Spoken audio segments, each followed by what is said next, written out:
Hello friends, welcome to my channel daily sports Bangla. এখানে আমি প্রতিদিন খেলার নতুন নতুন ভিডিও পোস্ট করি।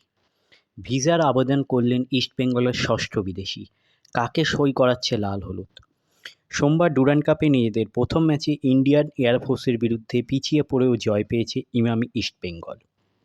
ইন্ডিয়ান এয়ারফোর্সকে ৩-১ গোলে হারিয়ে দারুণভাবে ডুরান্ড অভিযান শুরু করেছে গতবারের রানার্সরা।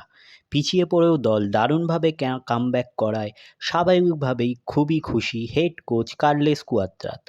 এর মধ্যেই এসে গেল ইস্টবেঙ্গলের ষষ্ঠ বিদেশি নিয়ে বড় আপডেট। দলে আসতে চলেছেন মোহনবাগান সুপার জায়ান্টের প্রাক্তন ডিফেন্ডার হেক্টর উৎসে। ইতিমধ্যেই কলকাতায় আসার জন্য ভিসার আবেদন করে ফেলেছেন তিনি।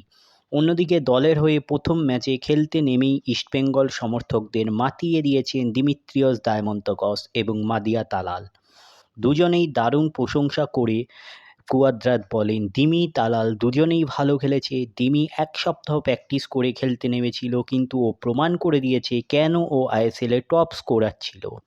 তবে ম্যাচ জিতলেও বদলাননি কুয়াদ্রাত। প্রথম ম্যাচেই রেফারিদের দিকে আঙুল তুলেছেন লাল হলুদের হেড কোচ। তিনি বলেন, তালাল সৃজনশীল মিডিও, সারা ম্যাচে অনবদ্য খেলেছে, ওকে আটকাতে বারংবার ফাউল করা হয়েছে। রেফারির উচিত এই ধরনের ফুটবলারদের রক্ষা করা। গোল করে খুবই খুশি ডায়মন্তকস। ম্যাচ শেষে মাঠ ছাড়ার সময় তিনি বলেন, গোল করে খুব ভালো লেগেছে, তবে দলের জয়টা বেশি গুরুত্বপূর্ণ। তালাল দুরন্ত ফুটবলার, আমাদের মধ্যে ভালো বোঝাপড়া হচ্ছে।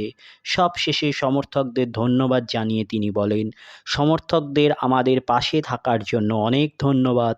আমরা এভাবেই সব ম্যাচ জিততে চাই এবং সমর্থকদের জন্য নিজেদের সবটা উজাড় করে দিতে চাই। ম্যাচের সেরা মাদিয়া তালাল ডুরান্ড মিডিয়াকে বলেন, শেষ ১ মাস ধরে আমি সকলের সঙ্গে পরিশ্রম করছি। দলের সবাই আমাকে সাহায্য করেছে মাঠে ভালো পারফরমেন্স করার জন্য। সামনে আরও কঠিন ম্যাচ আছে, তাছাড়া এএফসির ম্যাচও এবং ডার্বি আছে। নিজেদের সেরাটা দিতে হবে। তাহলে এই হলো আজকে আমার ভিডিও। আবার বলছি, আমার চ্যানেল যদি আপনাদের ভালো লেগে থাকে অবশ্যই চ্যানেলটিকে সাবস্ক্রাইব করে নিয়ে পাশে রাখা বেল আইকনটি ক্লিক করে দিন, যাতে সবার প্রথমে আপনারা আমার ভিডিও দেখতে পান। ধন্যবাদ।